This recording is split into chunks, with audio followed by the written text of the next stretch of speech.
Good morning, Spurs fans, and welcome into the podcast. Of course, it's your boy Steve here on Stateside Footy, and I hope you guys are quite frankly enjoying your weekend. I know that today Spurs are taking on Hoffenheim as the preseason looks like it's going to be coming to a close, and of course, Spurs are just a few weeks away from traveling to the GTech to take on Brentford as the season is getting damn near close to beginning. And so quite honestly, I think I can speak for everybody that we are absolutely excited for this Premier League campaign to get started, the first under Roberto De Zerbi. And and what I will say is that this has actually been one of the better summer transfer windows I think I've ever seen in the 25, 26 years. As a Spurs fan, it's been absolutely wild just to see that transfer records getting broken, getting blown out of the water, and you look at the quality that Roberto De Zerbi has targeted over the summer, and quite frankly, yeah, I can understand the enthusiasm that Spurs fans have coming into this one because it's quite rare that we get to see this type of quality coming through the door in one window. So from that standpoint, a round of applause definitely has to be given to a guy like Roberto De Zerbi, who let's be perfectly honest, said there was going to be impact this summer, and he certainly has developed impact. But one thing that hasn't happened yet is we haven't seen goals come through the door. And make no mistake, this team desperately needs goals. When you look at their goal differential from not just last year, but the year before, during these back-to-back 17th place finishes, one of the things that is glaring is the fact that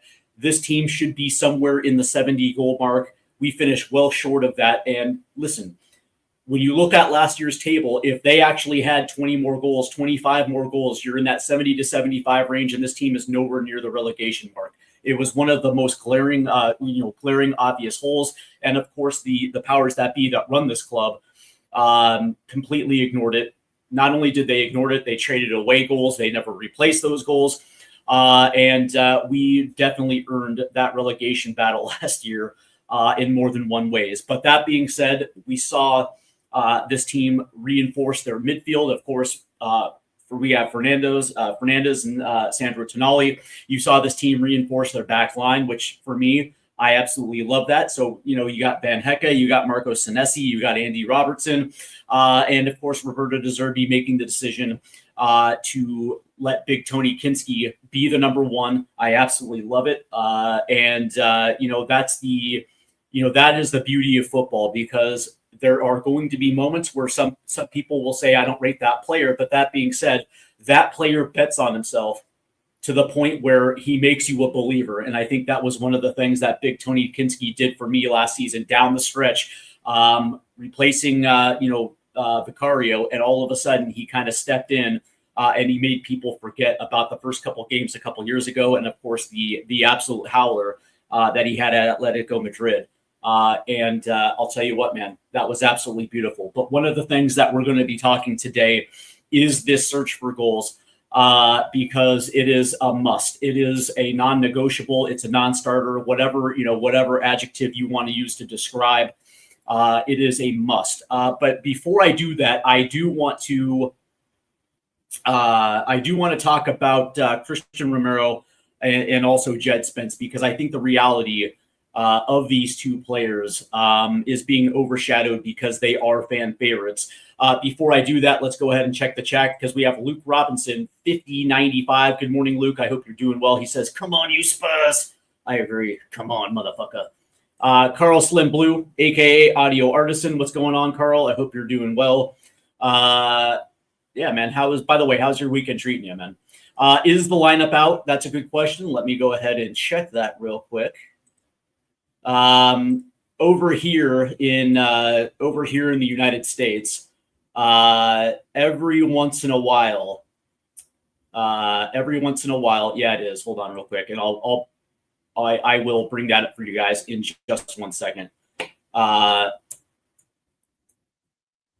Every once in a while, a preseason match will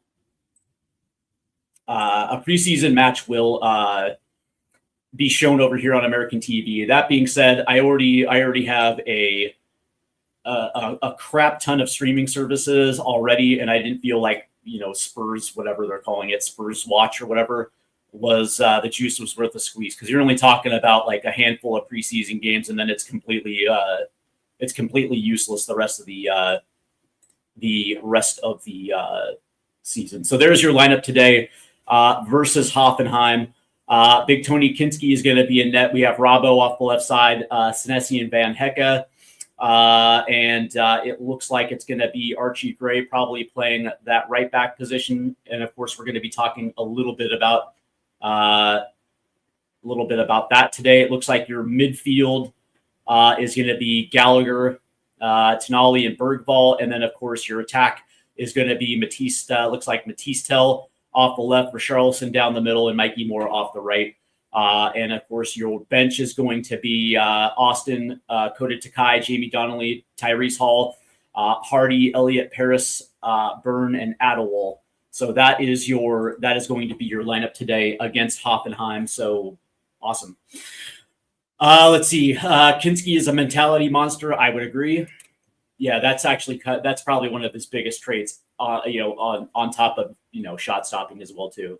Let's see. Sporty TV on YouTube shows most of the preseason games for you. I actually did know that as well too. But that being said, man, I saw the Chelsea match because they I think it was on Paramount Plus, and that was an absolute cracker of a match, especially when Spurs go down to 10 men. They didn't fold, they didn't crumble, they just continued to chip away and fought back. That was, I hope that's the identity of this team. Bro is steaming hot in London right now. I'm sweating like a diabetic in a sweet shop. See, Carl, here's the thing, right? I really gotta say that for the most part, the summer here in Michigan, it's been manageable. Over the course of the last couple weeks, man, the humidity has been so bad that I'm steam pressing my Calvins. You know what I mean? Like it's the wrinkles in my ball sack has magically looked like a back to the days when I was 13 years old. So yeah, dude, the humidity is unbearable at times. So behind me, you've got the fan. I got the AC in the room. So yeah, let me tell you, this summer, last summers, man, they've been manageable. This one has been a pain in the ass. All right. Enough of all that. And by the way, I do want to welcome all those that are tuning in on TikTok Live. The link is in the description for you to head over to YouTube so you guys can hit the like and subscribe button. Big shout out to everybody that is tuning in on X and also tuning in via YouTube. Please do me a favor and hit that like and subscribe button. Also hit the notification bell as we are damn near close to 600. So let's go ahead and get that over 600, and I would definitely appreciate it. You guys do your part. I will definitely do mine. All right. So Cristian Romero and Djed Spence. Andrea asks, by the way, am I from Britain? I am not from Britain. I am from the good old US of A. Born and bred in Seattle, Washington, and currently residing in Michigan. All right. So the interesting thing about this is I understand fan favorites, especially if you personally rate players.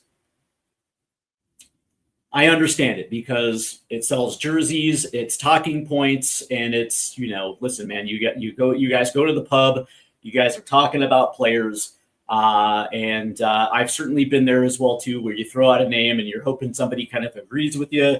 And Djed Spence kind of inadvertently turned into one of those players. There were times in the last 2 years where he had very good performances, right? We saw that, against Liverpool. We saw that against some of the top teams where he was at the left back position due to injury. And, 1v1 defending, it looked like he had the ability to pretty much lock down everyone. My big problem with this is the fact that Djed Spence, number one, is a backup. He is a backup player on this team. And it's no disrespect by saying that, because listen, there's certain attributes about Djed Spence that I absolutely like, but one of the things that there's a difference between starters and backups, and the difference is consistency. right? That's why Pedro Porro gets a new contract. That's why they bring in Andy Robertson. It's because they are consistent. That's why they get paid, by the way. High-level players, regardless of the sport, the reason why they make big money is because they're consistent. It's not about what they did. It's about what you're actually paying for.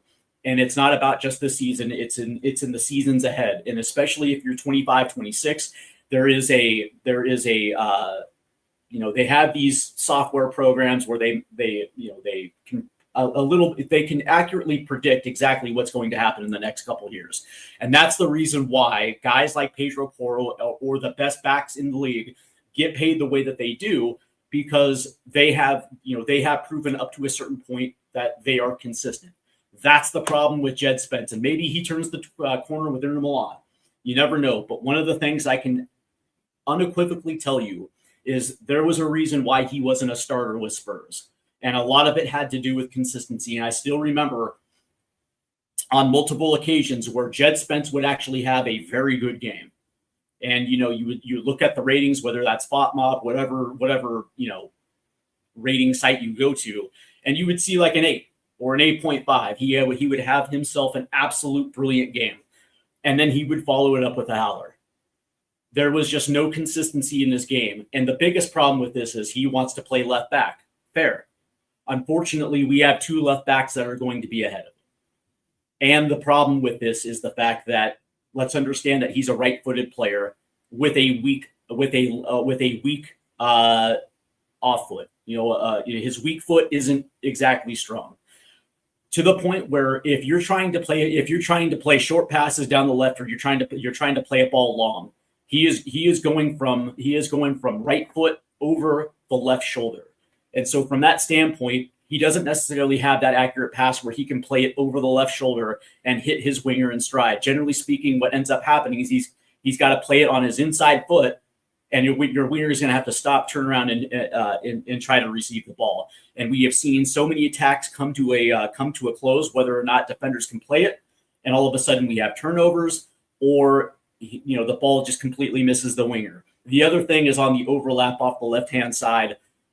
Because he doesn't have a strong weak foot, he doesn't necessarily attack the end line the way that you would like him, and the ball and the delivery of the ball, the ball and the delivery into the box is just not there. Now, some people will say, well, Destiny Udogie's finished product isn't there as well too, and I would say I would counter with that is yes, that could be true, but also Destiny Udogie has been injured for quite a long time. Hence the reason why they brought in Andy Robertson. On the other side of the pitch, and this is his natural position, the right back position, where we've seen him we've seen him there.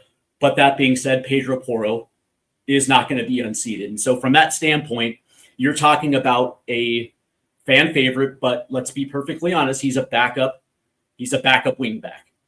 And, for somebody that became a full international this summer, okay, congratulations. Thomas Tuchel thought that, there was something in your game that led him to believe that you would be an asset with the English national team. Congratulations. But we have seen time and time again in the World Cup players having a great couple of weeks at the World Cup, only to not be able to carry over that momentum in the season. And I've been around I've essentially seen every World Cup since Italia 90, and I can give you multiple examples of players that would absolutely have an absolute blinder in the World Cup and could not carry that over. Now, I'm not saying that won't happen with Djed Spence, but what I'm saying is you cannot base a transfer value based on a couple weeks in the World Cup when you actually have a large body of work behind him that will tell you that, unfortunately, the consistency issue with Djed Spence is still there, at least as far as I'm concerned. And that's the reason why that's the reason why his transfer market is exactly what it is. You're not going to be able to get 45 million pounds for the guy. That is for the best left backs or the best outside backs in the Premier League. Those are the type of players that you're going to be in that 45, 50 million pound range. But for a backup, that's exactly the price. That's exactly the price that backups go for. It's just the nature of the beast, and it's no disrespect to him. It's no disrespect to Djed Spence, but let's understand that we have to get ourselves out of a frame of mind that it's not personal, it's just business. And Djed Spence, I understand he's a fan favorite, but it just is what it is. That's the reality about Djed Spence. It's a consistency issue and the fact that he's just a backup. That's it. Now, hopefully he goes to Milan. He's able to settle in, and maybe the coaching is there that is going to, that's going to be able to help him get over that consistency issue. What I'm hoping for Djed Spence is that he actually is able to take what he was able to get in the World Cup and then build off of that. Because I personally think that there's definitely a talent in there. It's just, I don't necessarily know if he's good enough for the Premier League. So maybe he actually found his level in Italy. That very well could be. Absolutely. Luke Robinson says, I 100% believe that they got sold because of De Zerbi's no dickhead policy. That probably is also very true. There's only one room for one dickhead in this club, and that dickhead is Roberto De Zerbi. Nobody else can out dickhead the dickhead. Actually, De Zerbi looks like he's a pretty good guy. He just has a little bit of a temper on him. With all the cover at left back, Roberto De Zerbi is going to see Ty Hall and Kyrie Martin during the preseason, plus Archie Gray. Spence was disposable. That's exactly right. So this morning there was a lot of people on X flipping out about the idea of Archie Gray playing the backup right back. And so understand a few things. That number one, Spurs are fully focused right now on adding goals to this attack. That is their primary focus, whether that is Sabinho, Gakpo, Osimhen, Balogun, whatever the case may be. They are fully focused on making sure that goals come through the door, and there's going to be certain positions that are going to be able to wait until January. Okay? Understand that Pedro Porro is essentially Iron Man. When was the last time that we saw Pedro Porro go out with injury where he missed not just a couple weeks, but missed a half a season? The answer is we haven't necessarily seen that because for whatever reason, Pedro Porro has the secret sauce in order to take care of himself. So he's always available. The best quality, the best ability in a player is availability. That's the difference between good and great, is your ability to be available. And he certainly has been available. And so let's understand that in the first half of the season, between now and the January transfer window, how many games do you think Archie Gray is going to play at right back? 2, 4? It's certainly not going to be more than 5. And it's going to be a rotation, not a heavy rotation, because you probably assume that Pedro Porro is playing every Premier League fixture. And I would probably assume that once you get to a certain level in the Carabao Cup, that starters are probably going to be playing, especially if you're trophy hunting. You would probably assume that come quarterfinals, maybe even the 6th round or 5th round or whatever the case may be, you might even see starters at that point. So for the most part, your Archie Gray is probably going to play just a few games at the right back position. Maybe in matches where if we blow out a team and we're up by 3 or 4 goals, maybe Porro comes off for the last 20 minutes, 25 minutes, and Archie Gray will play that last little bit. But the reality is it's a backup right back position. Again, that's the reason why Spence was disposable, because we do have young kids who can play that position. And maybe this is a situation where De Zerbi doesn't feel like Ty Hall or Kyrie Martin are ready to step in to be that backup role. So at least you have Archie Gray, who, by the way, cut his teeth in the championship as a right back. Yet, I understand it's not the same, and it is the Premier League, and he's had some decent performances there, not so decent performances, but we're only talking about a few rotated starts between now and January to either A, find out if one of the young guys is capable of stepping into that position, or come January, it's going to be far easier to get a backup right back through the door, because right now, yeah, maybe it is easy, but we're getting close to the start of the regular season. And the biggest problem is this should have been done a month and a half ago, where teams actually have the runway to be able to find a replacement Now, as we're getting to super close, one of the things that teams do not want to do is put themselves in a risk where they don't have a backup position. And so, from that standpoint, we have internal options, and they're perfectly fine for a couple rotated starts between January, at which you're going to be able to identify a backup right back and bring them in. And it's not going to cost you an arm and a leg. So from that standpoint, this is much to do about nothing. And I feel like Archie Gray for 2-3 starts in the first half, I think he's going to be perfectly fine. Bud Luke says, I think Spence's value has never been higher and won't get higher unless Pedro is injured for a majority of the season. None of us want. Yes. Yeah, listen, again, I think it's overrated. I think the value is overrated because, again, I think a lot of fans overvalue Djed Spence because of what he did in the World Cup. And again, time and time again, we've seen players have absolute blinders in the World Cup, only to not actually use that momentum and get themselves better when it comes to the regular season. As of right now, his market value is based on what he's done up to this point with Spurs and what teams feel like he's going to be provided moving forward. And you're looking at a not complete back. There's still areas of the game that he has to get better. And it's not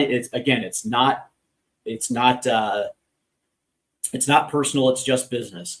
But that being said, I've always wondered whether or not Djed Spence can compete at the Premier League level.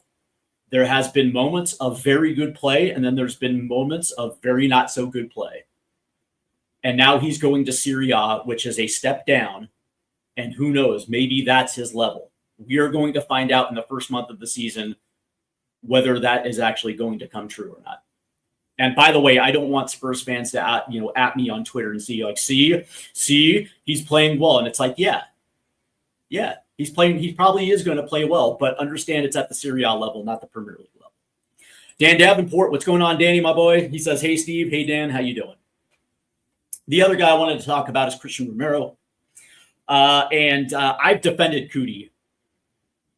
I've defended Cootie for so long because, listen, man, talent and especially high-level talented center backs do not grow on trees.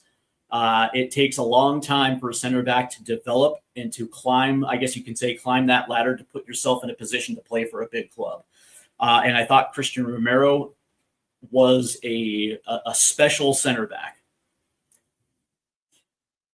And even through his antics, I still defended him because me personally, again, world-class center backs are hard to come by.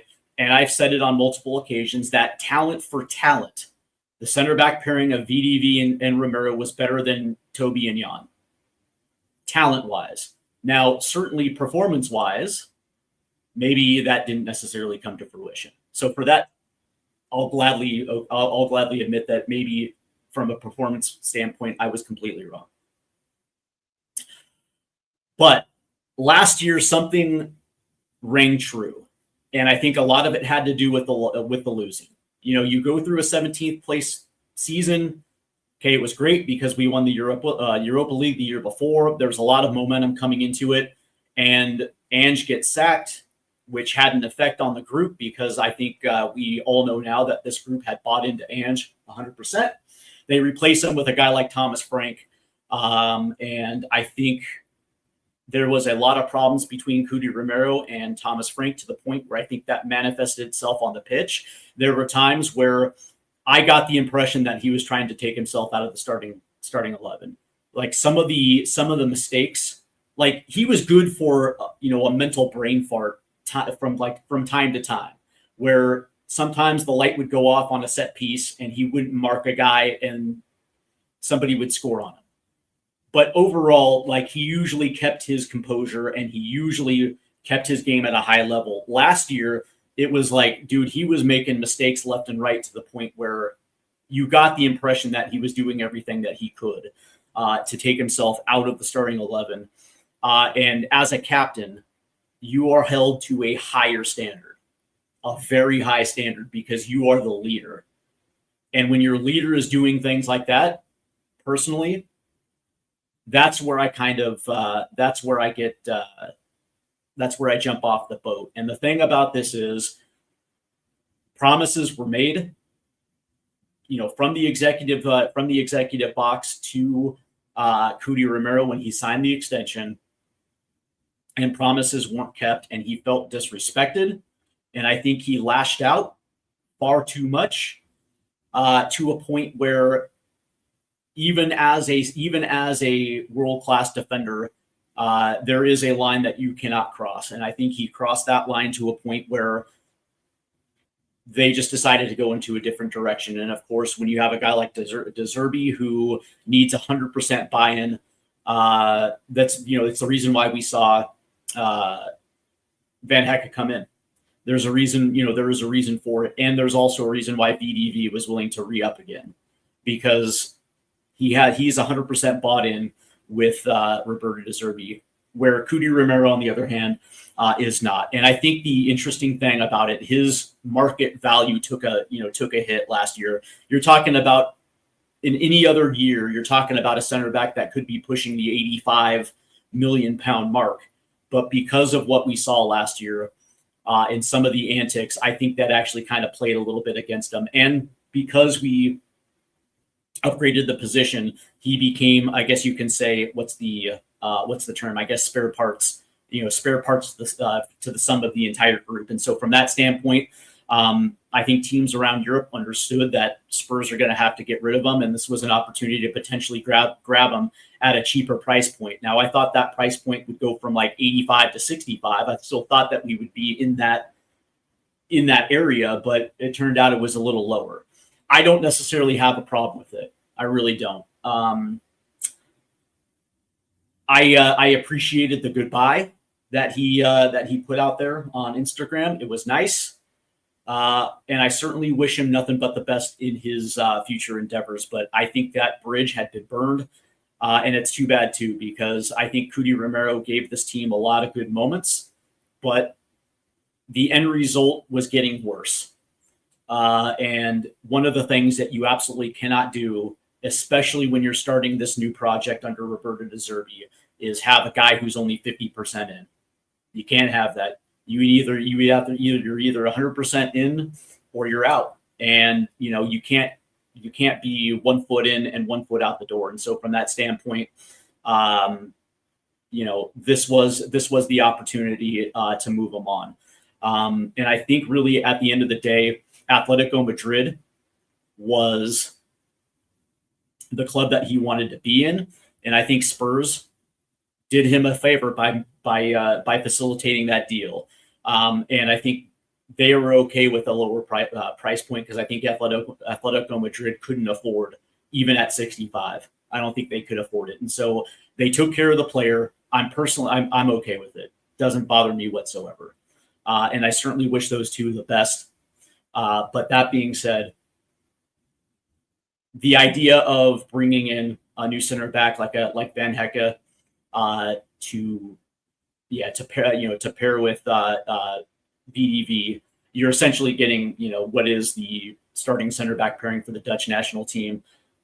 Me personally, I think it's going to be a little bit more beneficial. Now, me personally, I kind of wanted Luka Vuskovic. Luka's fantastic, but it is what it is. I'm going to be okay with that rotation of Van Hecke and Kevin Danso. So that's me personally. I think we've actually upgraded the position a little bit. Dan Davenport says, Steve, what do you think of the news that Amazon owner Jeff Bezos and his consortium have purchased a minority stake in Liverpool? I think this is good for Liverpool fans, and I'm going to tell you why. So as of right now, Liverpool are, when it comes to total revenue in the Premier League, they're somewhere right around 800 million pounds. And when you allow a guy like Jeff Bezos through the door, and you allow that dude with his type of money to be a minority owner, what this does for your revenue power is it exponentially helps this club on the playing side. Now, This isn't like Roman Abramovich back in 2003, 2004, when we didn't have PSR rules and you literally could affect results on the pitch. We're not in that era anymore. But when it comes to infrastructure, this is where Bezos is going to be absolutely fantastic, because here's the thing. Whether that is expanding your footprint at Anfield, whether it's knocking down a few stands and building something bigger to expand your match day, because understand that Liverpool still has a waiting list for season tickets. This is an opportunity to go potentially from, I don't know, what is the total attendance at Anfield, like 60? It's an opportunity to go from 60K seats to like 85K seats, 90K seats, or even potentially building a new stadium, which is something that Liverpool wanted to do the first time around under Fenway. But having a guy like Bezos is going to be monster, because essentially what this means is that you're going from potentially $800 million in total revenue to over £1 billion in total revenue, which means that means their spending power when it comes to the playing side is going to go up relative to their PSR. And so that's why Jeff Bezos coming in as purchasing a minority stake with Liverpool is absolutely massive to the Fenway Group, because they understand dollars and cents to the point where their total commercial revenue, or i.e. their commercial revenue, is going to exponentially go up. Now, we saw that with Spurs as well too, as they went from White Hart Lane to the Tottenham Hotspur Stadium, and that was absolutely massive for this club's ability to buy players. Now, we hadn't seen it until this offseason, but you get what I'm saying, right? When you actually have the ability to draw that kind of revenue, it just means that your wage to revenue completely goes up. So from that standpoint, I think this was kind of a no-brainer for the Fenway Group.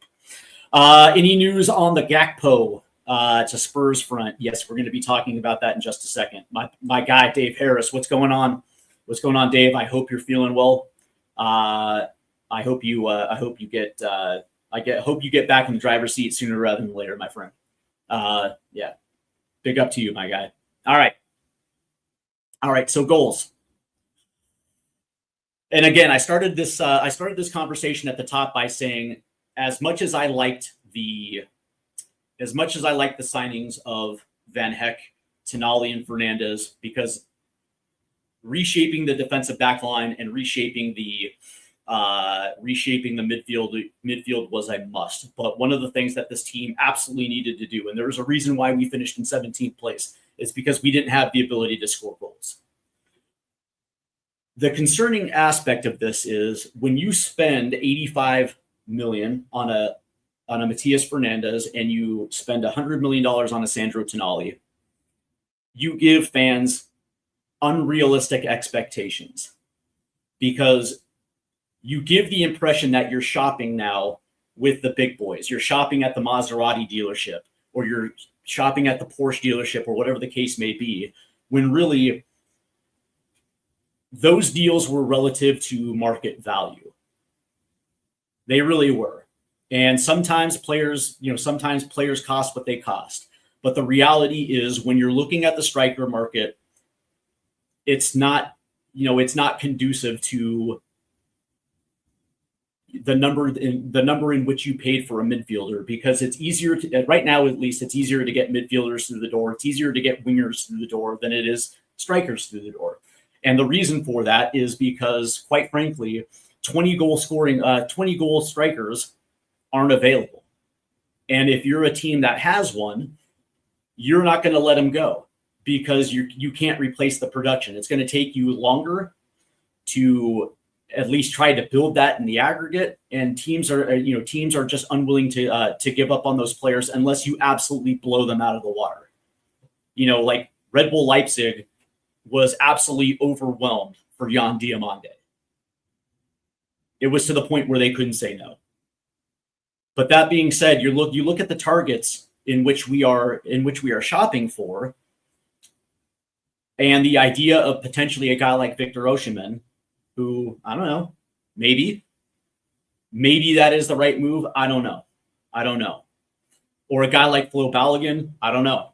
I don't understand. It's like, I know that those players have gotten better on a year-to-year basis. And so from that standpoint, it gets me a little bit excited. But that being said, you're also talking about anywhere, guys who are in that 55 million euro to 65 million euro price bracket. And that seems about right for the striker market. But that being said, when you look at those players relative to what we have, does it exponentially make that position better? Clear cut better. Because from my standpoint, and I know I'm probably going to get a lot of stick for this, but I do know for a fact that Dominic Solanke is a 15-goal striker. We saw that in his first season. And that was a season, as far as I was concerned, which was kind of a hit or miss season because he was dealing with a lot of injury, but he still managed to put up a 15-goal season. Last year was completely different because he was gone for a good portion of the season, probably 3/4 of the season, and never really got going. And then you have a guy like Richarlison, who's in his last year of his contract, who's probably good for somewhere right around like 10 to 13 goals. Well, that right there, if you're basing it on their last two productive seasons, you're looking at what, 26 goals combined from the striker position. That's not a bad return from your two strikers. Is it phenomenal? Not really, but it's definitely serviceable, especially if you have wingers that are able to chip in again with 20 goals combined, 25 goals combined. And that's kind of where I'm sitting at. And when I'm looking at some of these targets, and I'm looking at a guy like Savinho, I got to be honest with you guys. It's time to wave the white flag on Savinho. I never understood the fascination with Savinho because the end product is just not there. What do I mean by that? Fantastic dribbler. He can dribble between two defenders. He can create space. But understand that Savinho doesn't have end product, i.e., he's not a strong passer. So the ability off the dribble to create space, play a pinpoint pass in to try to hit your striker in stride is just not there. The ability to go 1v1 against your defender, charge into the box and put a shot that's going to be on target, it's just not there. And I actually question whether or not Savinho is good enough to perform at this level. He was pretty good in the Netherlands. He had one very good season in Spain before Manchester City stepped in to buy him. And since he's been at Manchester City, Pep Guardiola has routinely passed over it when there was injuries at the position. He had been routinely passed over for other players. And Pep Guardiola is probably considered one of the best coaches in the world at the moment. And you're talking about somebody who is a keen eye, a keen judgment of talent, a keen judgment of character, and deemed that Savinho was not good enough for Manchester City. The standards are just incredibly way too high. As far as I'm concerned, that's an indictment. Because what is the I guess you can say the end goal when it comes to attacking players? Your ability to A, assist with a goal, or B, score a goal. And we already have one of those type of guys in Mohamed Kudus. I know that he started the season last year with a lot of assists. Okay, that's great, but really, you're talking about the same player profile. Maybe Savinho does things a little bit better than Kudus as far as his on-ball ability. Okay, that's fantastic, but you look at his strike rate, you look at his assist rate, and you're talking about middle lower of the Premier League when it comes to wingers. That's just not good enough for Spurs because me personally, I'd rather start Matisse Tell. Me personally, that's what I would rather do because the upside and the ceiling on Matisse Tell at left wing is going to be better for this team in the long run, in the short term, and the long run. My biggest problem with Savinho is we're spending way too much time trying to get him out of Man City. And we did this last summer with Morgan Gibbs-White, and we did it with Eberici Eze, only to be left with egg on our face because we couldn't pull them out. We tried getting Savinho last summer, and it didn't work. We wasted too much time.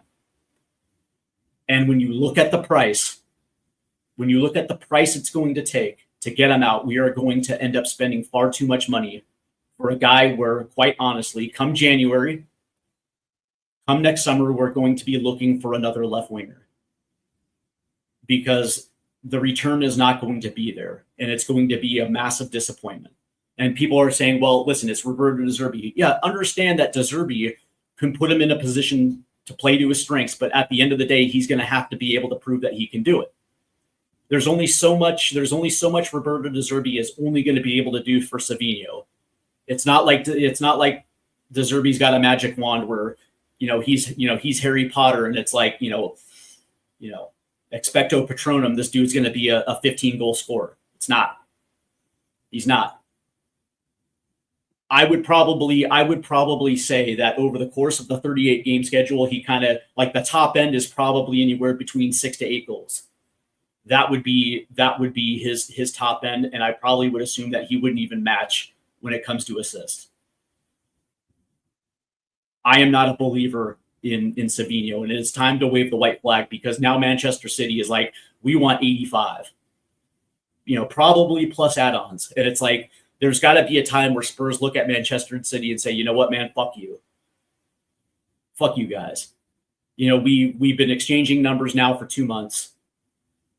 We seem to have a deal at 65 that we were comfortable with. And now all of a sudden you guys are jacking us around on the price. The player wants to go, and you guys are still you guys are still haggling. And yeah, you're probably right. This is phone on TikTok. Man City is trying to get the money to buy Enzo Fernandez, and it's like, by the way, they don't need to sell Savinho in order to do that. They can just go do that. But yeah, I mean, obviously for PSR, yeah, they're going to have to do that. But I digress.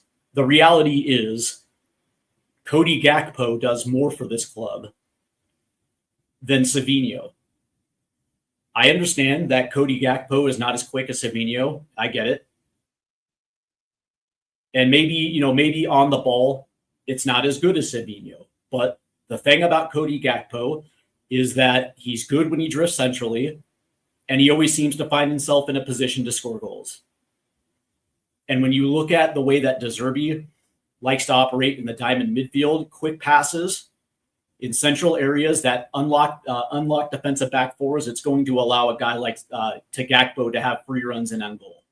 And with his touch and his ability around the net, you're talking about a potential 10 to 15 goal scorer for Spurs this year. The other thing I like about Gakpo is he's durable. He's dependable. Dude doesn't seem to get injured quite a bit. So he's going to be out there for a large majority of the time, which takes pressure off a guy like Matisse Tell. You're not going to have to rely on Matisse Tell. He's going to be able to develop. He's going to be able to get his minutes when he gets his minutes. They're going to be able to rotate. And now Matisse Tell is going to be able to completely develop now without having that pressure. And it's also going to allow Wilson Odegaard to do the same thing when he actually comes back from injury. That is the saving grace with a guy like Cody Gakpo. And by the way, if that price for Gakpo is like 65 to 75, yeah, that sounds about right for a guy who has won the Premier League in the last 5 years, who is an integral part of what Jurgen Klopp built in that heavy metal system up there in Liverpool. Now, some people will say it's because of that. Maybe there's not enough tread on the tire, but understand that it's not a long-term investment. This is where there's confusion, because the way that I look at it is you're bringing in Cody Gakpo for 2 seasons, 2 high-level seasons. That is going to allow either Wilson Odegaard or Matisse Tell to step in there long-term. Those are going to be the long-term options at left wing. Whichever player is developing first at that rate, who's ever ready to step in and take that position long-term for the next 5 years, that is what Cody Gakpo does for you. As you know, because understand that this project isn't just for the here and now; it's also for 5 years down the line under Roberto De Zerbi.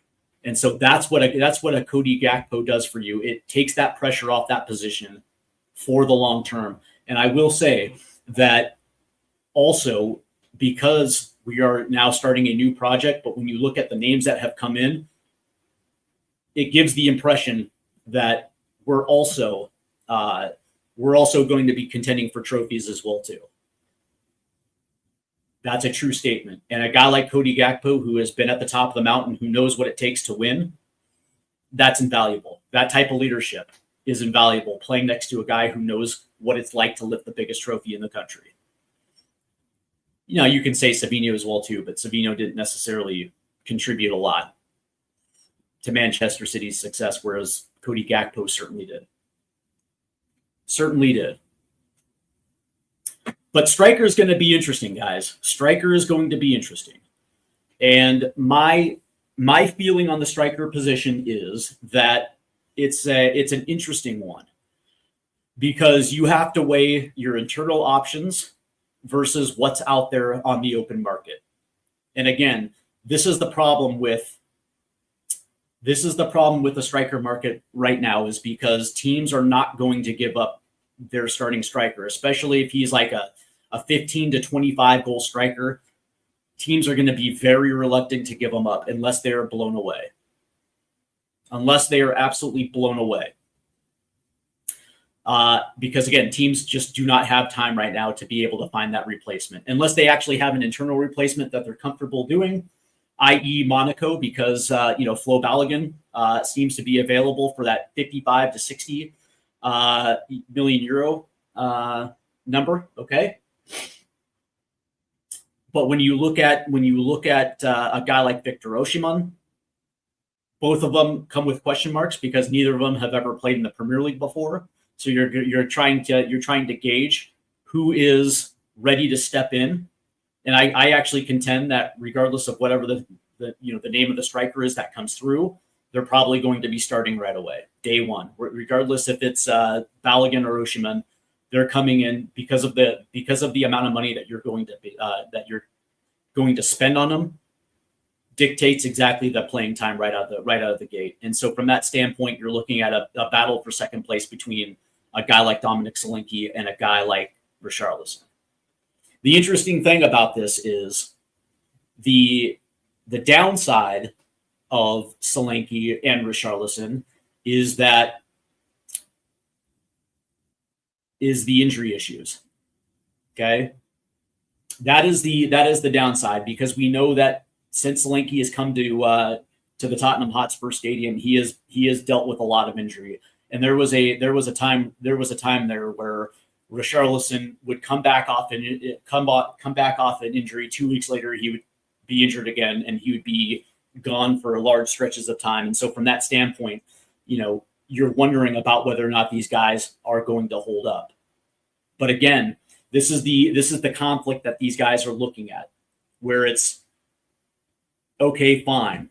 Last season, Balogun actually had his best scoring season. He had 20 goals across all competitions, and he also proved in the World Cup that he's capable of playing at a high level. Now, again, you can't take World Cup performances as a metric of how it's going to, how that extrapolates over a 38 game Premier League schedule. But what you can do is you can look at the year over year growth and say that he's ready for that jump in, because I personally believe that he's ready to jump in. Same thing with Victor Osimhen. When you look at what he did at Napoli, what you look at what he's done in certain points in his career, and you look at the year over year improvement to the point where you're looking at two guys that are in their prime, two guys that have deft touches around the net, you can convincingly say to yourself that is going to be something that's going to be a net positive for this team. But you're also asking yourself, okay, cool. With a guy like Victor Osimhen, are we 100% that he's a 20 to 25 goal scorer in the Premier League? And that's a question for everybody that's in the chat, who is on TikTok Live. You guys have to let me know. Are you convinced that for the price that Victor Osimhen it's going to take to get him, which is probably going to be somewhere in that 80 to 85 million pound price range. Are you convinced that with his year-over-year ceiling that has improved, is he ready to step in and be a 20 to 25 goal scorer? Because that's what you're paying for. That you believe that is something that is going to be capable. That is the unknown. That is the unknown. Let's see. Dan Davenport says it also means with Gakpo going to us, Liverpool will almost certainly get Bradley Barcola. Yeah, that would also be nice for Spurs as well too, to get Bradley Barcola. Like, why do we have to let Barcola go to Liverpool? Why doesn't Barcola just come to Spurs? Why don't we just go there and pay the freight and get Barcola? At least call the agent to see if there's any interest. And if there's not, okay, great. Just do yourself a favor, do that legwork, and find out if Barcola is interested. Let's see. Carl Slim Blue says, I like Mikowadze. He reminds me of Rob McKean and Berbatov. I got to be honest with you. I've only seen clips of Mikowadze, but those are good comps. Not bad. Let's see. The Savinho price is getting ridiculous. That's why we wave the white flag. That's exactly why you wave the white flag and say, you know what, fuck you guys. We had a deal at 65, and now you're asking for 20 million pounds more plus add-ons. And it's like, nah. We know exactly what he's worth. We know exactly what he's not worth. And if you guys are jacking us around, by the way, we're not that desperate. We have other options, and that's Cody Gakpo. Let's see. Dan Davenport says Ashley Phillips has left us for Burrow. I have heard. Yeah, and by the way, number one, good for Ashley Phillips. Going to a Middlesbrough team that is probably going to win automatic promotion, without a doubt. For those that have been paying attention to the boys on Riverside, they have slowly and meticulously built their 11. Not just signing anybody, but making sure they got the right pieces in place. And Middlesbrough, to me, is going to be one of the more exciting teams in the championship. I think people just assume that West Ham is probably going to get one of those automatic spots. But that being said, the top 6 to 8 in the championship are going to be absolutely electric this season. And as far as I'm concerned, I don't know outside of Middlesbrough who's going to get automatically promoted. But I do think Borough will be one of them. I think last year they showed that they can hold on to that. They can hold on to one of those spots for more than 3/4 of the season. It didn't work out last year. They kind of faded at the end, but you feel like the business that they did is going to help them get over the top. That's why and of course, for me, it's like the American connection when you bring in Max Arfston, you bring in Sebastian Berhalter along with Aiden Morrison. All of a sudden, now I got a vested rooting interest with Middlesbrough. Let's see. Iriola can play a similar style to Jurgen Klopp's heavy metal style. Yeah, that's in a sense that's the reason why Iriola was brought in. There's a lot of similarities between Klopp's system and then also Iriola's system to where, yeah, you would probably think that it's not the exact carbon copy, but there are certain things about it that you can easily say that. And plus it also fits the playing squad that they got right now, without a doubt. They actually have some work to do, though. They certainly have some work to do. No more Mo Salah, so that era has ended. So you're going to have to figure out a way to replace the high-end production of some of the best of Mo Salah's years. Carlson Blue says, I have a bad feeling we're going to end up signing Troy Parrott. I don't think that's going to happen at all, but that's actually kind of funny, though. Let's see. Are you doing a watch-along for Spurs-friendly match versus Hoffenheim? I am not. There are things that I have to get accomplished today, and unfortunately, I'm not doing the live stream for Spurs v Hoffenheim, but I will be back for Spurs v Brentford as we kick off the regular season, live from the GTech. So yeah, we will be back. I think what I'm going to do next week is I'm going to bring in some guests so we can do a Spurs roundtable when it comes to predicting the upcoming season. What is going to be the mandate for a guy like Roberto De Zerbi? What is going to be required? Because obviously Spurs spent a lot of money this summer, so you would probably assume that the mandate is probably going to be something along the lines of winning a trophy at some point, or at least making deep runs in competitions, if not finishing potentially in a European spot, right? It is not just marginally improving over the last 2 seasons. It's doing that by a large margin, right? So we're going to have that conversation next weekend, and hopefully we have some very good guests line up for that as well too. It should be fun as we kick off the 2026-2027 season. And then of course we will have the usual Spurs live streams. So yeah, it's going to be fun this season. I'd risk it with Victor Osimhen. Yeah, I seem to be in that same camp as well too, because it's going to be, again, it's going to be hard to bring in top end talent unless Spurs are really willing to spend to get to that point. And by the way, they still have a lot of PSR room. You guys have to understand that for a decade, they were right at that 42% when it came to revenue to wage turnover. They were right at that 42% for a good decade. There were championship teams that had higher revenue to wage turnover percentage. Spurs were consistently there. And with all the spending, by the way, with all the spending that they've done this season, they're not even at 50% yet. Believe it or not, they're not there. Good high-end Premier League teams are in that 55 to 60%. So you're talking United, Liverpool, Arsenal, Chelsea, whatever the case may be. It's usually right in that 55 to 60. Maybe they'll go up to 65. But understand that even teams like Liverpool and Arsenal have budgets that they're strict. They strictly follow, and it don't get me wrong, it allows them the flexibility to do very good things, but they're not going to do what Aston Villa did, and which Villa is in that 90 to 95%.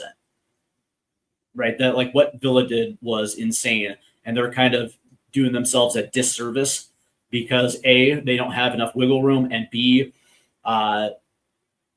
there's a good chance that things fall apart if they're not careful. If they don't move some players away to kind of bring that number down a little bit, there's a good chance that things blow up. And I personally don't want to see the fallout from that. But that being said, you look at a team like Leicester City, that when they were in the Premier League, they were spending 116% of the revenue to wage percentage. They were at 116%. And we saw what happened to Leicester City, back-to-back relegations. And not only that, but they only had relegation clauses for one step, not two.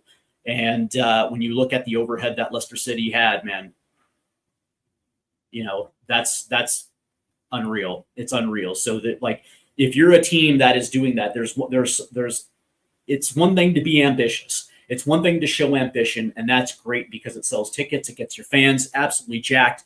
But it's another thing to be reckless, and that is the issue with Villa and, of course, Leicester City. But as far as Victor Osimhen, I wouldn't have a problem with Victor Osimhen. Now, do I think he's a 20 to 25 goal scorer? I don't. But what it does is it allows Dominic Solanke the ability to stay healthy. And I firmly believe that if Solanke can stay healthy, even as a rotated option, he potentially can hit that 50 goal mark, right? So 15 goal mark. So if you're talking Victor Osimhen as a 15 to 20, and you also have a 10 to 15 guy behind him, now all of a sudden at the end of the season, you're looking at your striker position in that 30 to 35 goal range. And that's exactly what you want from that position. And if you can get an extra 20 goals from your wingers, now you're talking about 50 to 55. and you just need 20 goals from your midfield and your set piece units, and you're at the 70 goal mark, and you are essentially a top 16. And so that is the reason probably why I would risk it with Victor Osimhen. Let's see. I'm happy to do some watch-alongs with you this season. Let me know if you're coming to watch a few Spurs matches. You can come stay with me. I appreciate that. Dan. Thank you very much.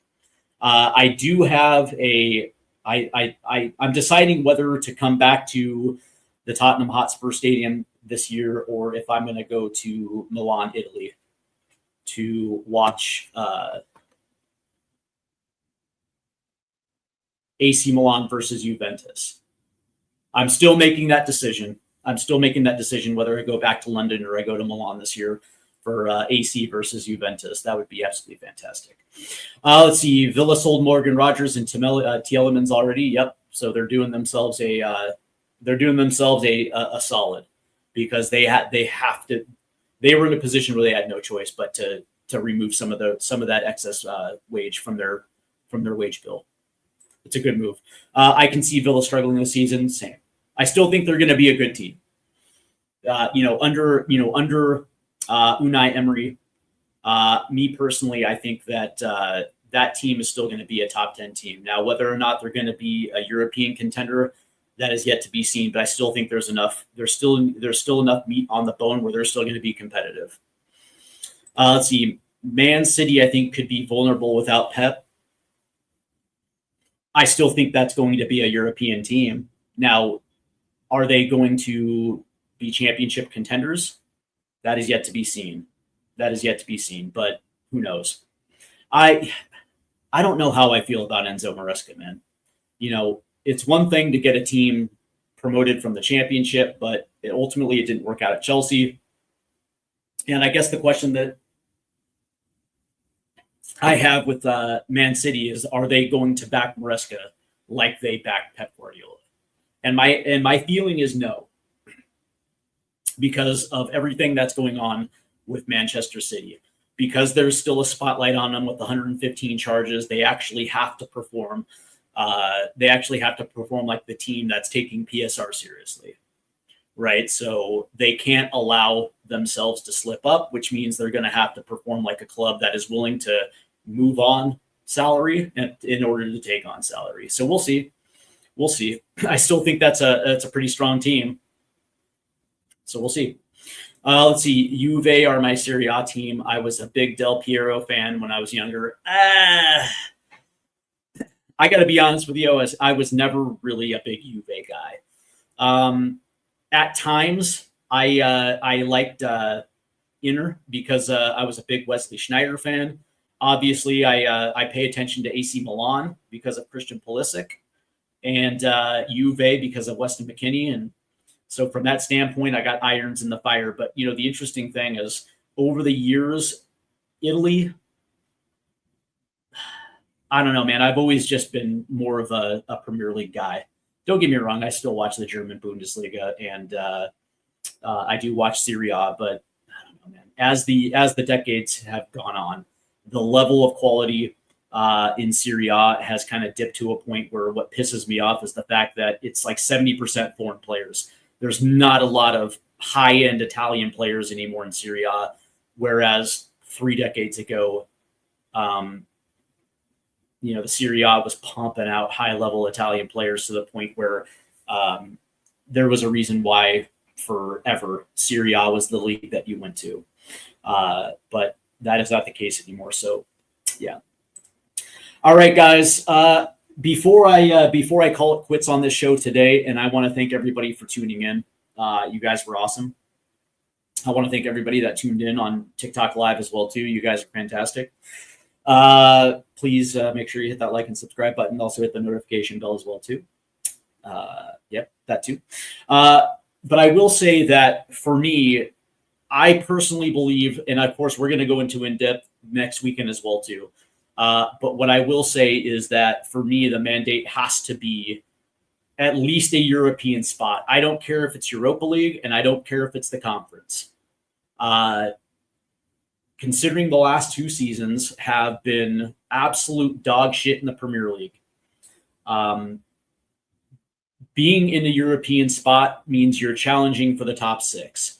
And when I look at the summer business that we have done, yes, I still have concerns when it comes to depth. I have concerns when it comes to health. But when I look at this roster top to bottom, night and day, it's a lot better than any point in the last 2 seasons. And I think that's massive. I think Sandro Tonali is going to stay healthy. I think Matias Fernandez will stay healthy. I think it's going to be interesting with James Maddison. I don't think he's going to be injured long term. And of course, the health up top with the strikers as well too. But that being said, if this team can stay relatively healthy, on paper, it looks like a team that possibly could challenge for a European spot. I don't think this team is a Champions League team yet. I don't think, unless this team not only stays healthy but goes on a hot streak, do I think that they're going to be able to push for a top 4. But, spots 5 to 8, yeah, I can potentially see that. Again, a lot of things have to break right, and this team is going to have to score a lot of goals. But what I like about it is I think, defensively, I think this team vastly improved defensively. When you look at Senesi, Van Hecke, and Robertson, I think it's improved. The thing I like most about it is I think also the set piece unit also improved as well too. So from that standpoint, I'm happy about that. I think our midfield got entirely night and day better for this team. And there's not going to be a lot of musical chairs from a week-to-week standpoint when it comes to the midfield. We know exactly who the midfield 3 is going to be on a week-to-week basis, barring any injury. And hopefully James Maddison form is back to a point where we're going to see James being able to pull the strings. Maybe like he did 2 to 3 years ago, where he was playing at an insane high level. And from that standpoint, depending on what happens with the attack, if things break right, can I see this team put themselves in a Europa Conference League spot? Yeah, sure. But me personally, I think this team has to get to Wembley. Whether that's in the League Cup or whether that's in the FA Cup, this team has to at least get to Wembley in one of those competitions. And me personally, we all know exactly how this thing works. Big clubs will rotate early in the competition before ultimately starters will have the ability to come into that competition. The difference between Spurs and the difference between the rest, I guess you can say, of the Big Six is the fact that there's no European football for Spurs this year. Roberto De Zerbi has that advantage because we don't play that extra game. We actually can focus and we can rotate correctly. And where there's going to be a potential where our best players are going to be able to at least get us to a semifinal. And at that stage, it's going to be strength versus strength in a two match off to get to Wembley. And depending on how things progress, can I see a situation where we can get to Wembley 100%? In the first year of this rebuild under Roberto De Zerbi, winning a cup would be absolutely fantastic. It would be not only a sign that we're on the right track, but this team is 100% bought into Roberto De Zerbi without any doubts in my mind. Do I think that happens? I don't know. But I think that would be a very good first season.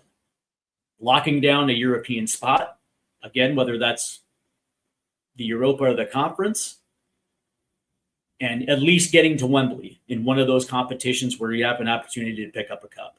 If we can do that, this would be an excellent first season for Roberto De Zerbi. You guys let me know what your mandate is, what your expectations are for this upcoming season. You guys can leave that in the chat. You guys can hit me up on TikTok. I will be back later today with a USL Championship live stream. I think this is going to be absolutely fun. It is the second division of US soccer, something we haven't done yet on the live stream. So I'm looking forward to that. That's going to be tonight at 7:30 Eastern US time. So you're probably talking 12:30 UK time. but it's going to be absolutely fun. And then, of course, tomorrow we have another episode of It's Football, Not Soccer, with Dermatron of THFC, TTID, Tottenham Till We Die, or TTWD, sorry. And we are going to be covering some of these large transfer moves that have happened in the Premier League. So it's going to be a great conversation. And I'm sure we're going to talk a little bit about Spurs, but that being said, we're also going to be talking about other teams. And now that Dan Davenport, brought up, Villa, I'm sure we're going to be talking about that as well too. So a lot going on the channel. Please do me a favor and make sure you hit that like and subscribe button, but also hit the notification bell. You guys have been awesome. I hope you enjoy the rest of your weekend. Hopefully it goes slow. You guys get to enjoy it. So hopefully Spurs beat Hoffenheim today. And of course, I have two things for you. Number one, Kulusevski forever. I can't wait for my boy to return. But also, come on, you Spurs. Take care, guys. Have a great day.